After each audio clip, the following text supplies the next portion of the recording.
کیونکہ یہ قدرت کا وہ انمول کارنامہ ہے جو کوئی اور ایسا کارنامہ سر انجام دے ہی نہیں سکتا۔ ٹھیک ہے، اب آ جائیے دوسرے شعر کی جانب۔ تیرا ثانی نہیں دو عالم میں، تیرا ثانی نہیں دو عالم میں، مالک ملک بے مثال ہے تو۔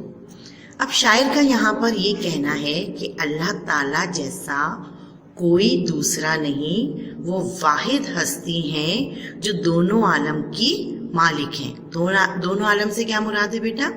دونوں عالم سے مراد وہ دنیا جس میں ہم رہتے ہیں، اور ایک وہ دنیا جو آخرت کے بعد قائم ہوگی۔ جب یہ دنیا ختم ہو جائے گی تو آخرت میں حساب کتاب شروع ہوگا۔ تو دونوں مملکت کے مالک اللہ پاک۔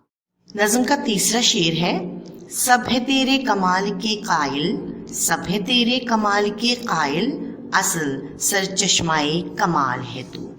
شاعر فرما رہے ہیں یہاں پہ کہ اللہ پاک کی قدرت کا اقرار ہر انسان کرتا ہے اور کہتے ہیں سب تیری قدرت اور ہنر کو مانتے ہیں اور جانتے ہیں کہ اس دنیا کو تخلیق کرنا آسان کام نہیں ہے۔ موسموں کا آنا، موسموں کا جانا، موسموں کی تبدیلی، ہوا کا چلنا، بہار، خزاں، گرمی، سردی، یہ تمام تغیر، سورج کا نکلنا اور غروب ہونا، چاند کا نکلنا اور ڈوبنا، یہ تمام نظام کائنات اللہ پاک کے ہی حکم سے چل رہا ہے۔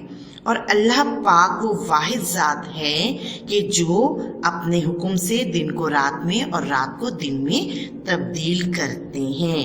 اللہ پاک وہ واحد ہستی ہیں جس کو نظام کائنات میں مرکزیت حاصل ہے، یعنی کائنات کا ذرہ ذرہ اللہ پاک کی مرضی کے بغیر حرکت نہیں کر سکتا۔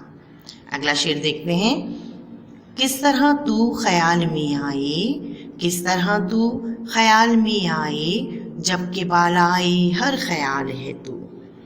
شاعر کہتے ہیں کہ اللہ پاک کی قدرت یہ ہے کہ انسان کو عقل و شعور عطا فرما کر دنیا کے خزانے اس پر کھول دیے، لیکن انسان جو چاند تک پہنچ چکا وہ اللہ کی قدرت کے راز کو نہیں جان سکتا، اور اللہ کی جیسی قدرت کی ایک بھی شاہکار تخلیق نہیں کر سکتا، یعنی یہ کرنا تو دور کی بات، ایسا کرنے کا سوچ بھی نہیں سکتا۔ ایک ایک شے کو ہے زوال مگر، ایک ایک شے کو ہے زوال مگر، میرے اللہ لا زوال ہے تو۔ شاعر اس شعر میں دنیا کی بے ثباتی کا تذکرہ کر رہے ہیں، یعنی یہ دنیا ایک دن فنا ہو جائے گی، ختم ہو جائے گی، اور اس کائنات اور دنیا میں رہنے والی ہر شے کو زوال آ جائے گا، لیکن اللہ پاک کی ذات وہ واحد ذات ہے کہ جب یہ دنیا ختم ہو جائے گی تب بھی اللہ پاک موجود رہیں گے، کیونکہ اللہ پاک تو اس وقت بھی موجود تھے جب یہ دنیا وجود میں نہیں آئی تھی، اور اب جب کہ یہ دنیا ختم ہو جائے گی، آپ اور ہم بھی فنا ہو جائیں گے، تب بھی اللہ پاک کی ذات لازوال ذات ہے، اسی لیے وہ ہمیشہ موجود رہے گی۔ ٹھیک ہے بیٹا، تو یہاں پر اب ہم اپنے چھٹے شعر کا تذکرہ کرتے ہیں۔ تجھ سے دوری کا ہو یقین کیوں کر، تجھ سے دوری کا ہو یقین کیوں کر، دور رہ کر شریک حال ہے تو۔ انسانی نفسیات یہ ہے کہ جو چیز نظر نہیں آتی وہ دور سمجھی جاتی ہے، لیکن اللہ پاک وہ واحد ہستی ہیں جو نظر نہیں آتے، لیکن انسان کے ہر مخلوق کے سب سے قریب تر اللہ پاک ہی ہوتے ہیں۔ یعنی یہ کہا جاتا ہے کہ اللہ تعالیٰ تو ہماری شہ رگ سے بھی قریب تر ہیں، تو جب اللہ پاک ہمارے اتنے نزدیک ہیں تو ہمارے حال سے واقف کیوں نہیں ہوں گے؟ اس پوری کائنات، زمین اور آسمان میں جو کچھ بھی ہو رہا ہے اللہ پاک کو ہر بات کی خبر ہے۔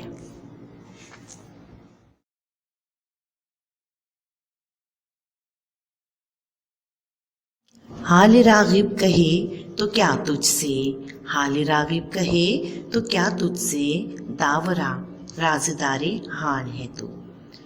بیٹا یہ شعر اس نظم کا آخری شعر ہے جس میں شاعر نے اپنا تخلص استعمال کیا ہے۔ شاعر کہتے ہیں کہ میں اپنے حال کی تجھ سے کیا بات کروں، اے پاک پروردگار تو میرے حال کو اور مستقبل کو بہت اچھی طرح سے جانتا ہے، تو میرے حال پر رحم فرما۔ شاعر یہاں پر اللہ پاک کا ایک اور صفاتی نام داورا استعمال کرتے ہیں۔ داورا کا مطلب ہے انصاف پسند۔ تو شاعر کہتے ہیں کہ مجھے تجھ سے انصاف کی توقع ہے، کیونکہ تو کبھی بھی کسی بندے پر اس کی حیثیت سے بڑھ کر آزمائش نہیں ڈالتا، تو میرے ساتھ بھی انصاف فرمائے گا۔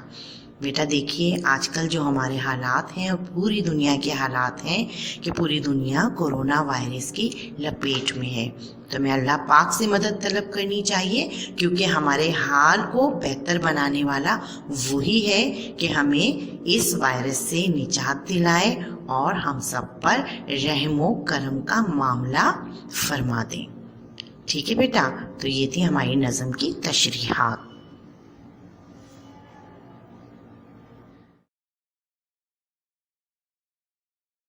صفحہ نمبر 6 پہ موجود مشق کی جانب چلتے ہیں۔ سوال نمبر 1، درج ذیل دیے گئے سوالات کے جواب لکھیے۔ الف، اس حمد میں شاعر نے اللہ تعالیٰ کی کن کن صفات کا ذکر کیا ہے؟ تو بیٹا آپ کو نظم پڑھنی ہے اور شاعر نے اللہ تعالیٰ کی صفات کا تذکرہ جن جن الفاظ میں کیا آپ یہاں پر تحریر کر دیجئے۔ بے، اللہ تعالیٰ کی صفات ہم سے کس بات کا تقاضا کرتی ہیں؟ تو بیٹا لیکچر کو سنیے غور سے اور اپنے الفاظ میں جواب تحریر کیجئے۔ سوال نمبر 2 ہے، خالی جگہوں کو درست الفاظ کی مدد سے پر کیجئے۔ یہاں کچھ خالی جگہیں ہیں اور ان کے ساتھ درست الفاظ ہیں، تو آپ اپنی کاپی میں درست الفاظ کے ساتھ یہ خالی جگہ تحریر کیجئے۔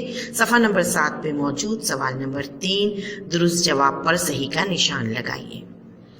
اب آ جائیے سوال نمبر 4، ان الفاظ کے 5 ہم قافیہ لکھیے۔ ہم قافیہ کہتے ہیں ایک جیسی آواز والے الفاظ۔ مثال کے طور پہ نور، اس کے میں نے آپ کو 5 ہم قافیہ الفاظ بنا دیے ہیں، نور، تور، ہور، سور، دور اور چور۔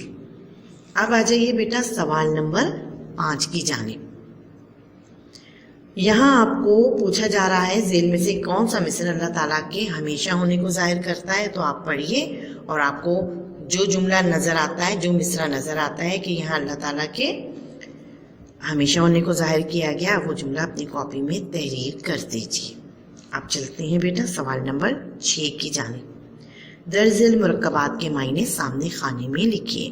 مرکب لفظ کہتے ہیں جو 2 لفظ سے مل کر الفاظ بنتے ہیں، وہ مرکب لفظ کہلاتے ہیں۔ یہاں آپ کے پاس صفحہ 125 پر فرہنگ دی گئی ہے اردو لغت، آپ وہاں سے بھی دیکھ سکتے ہیں اور میں نے جو مشکل الفاظ بتائے تھے وہاں سے بھی۔ سوال نمبر 7 اور آخری سوال ہے یہ، آخری 3 اشعار کا مطلب اپنے الفاظ میں لکھیے۔ تو لکھ دیجئے بیٹا۔ تفویض کار کی جانب چلتے ہیں، یعنی گھر کا کام یا ہوم ورک۔ اب آپ کو اپنی کاپی میں کام کرنا کس طرح ہے؟ سب سے پہلے تو آپ کو پیجنگ کرنی ہے، اس کے بعد آپ کو انڈیکس بنانا ہے اور پھر اپنی کاپی کا خوبصورت سا ٹائٹل پیج بنانا ہے جس میں ماہ جولائی پہلا ہفتہ لکھیے۔ نظم کی خوش خطی اپنی کاپی میں تحریر کیجیے، مرکزی خیال شاعر کے حوالے کے ساتھ، تشریحات اور مشقی سوالات۔ تو بیٹا یہ تھا ہمارا آج کا سبق۔ انشاءاللہ تعالیٰ بہت جلد دوسرے لیسن کے ساتھ ملیں گے، تب تک کے لیے اپنا بہت خیال رکھیے گا۔ اللہ حافظ۔